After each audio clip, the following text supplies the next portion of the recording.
Hey everyone, it's Aubrey, recovering perfectionist, queen of distraction / gardener, and welcome to the first garden tour of fall.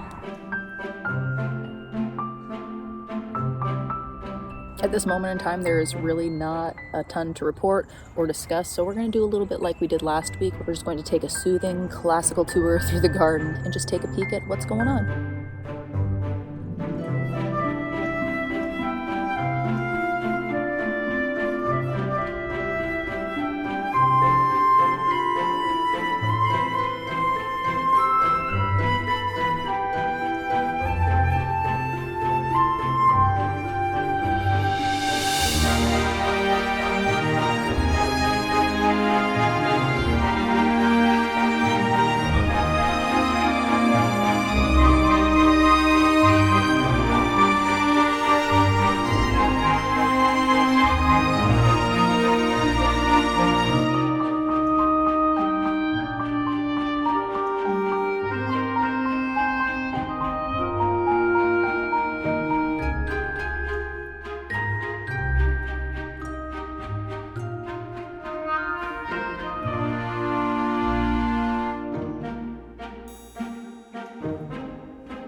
So while we are over in this area of the garden, we're just going to take a break and chat about the burrow that we found and the baby bunnies that ended up down in there. When we parted last, there were 2 in there, and the third that we had originally found ended up making its way to its brother and sister or whatever they were.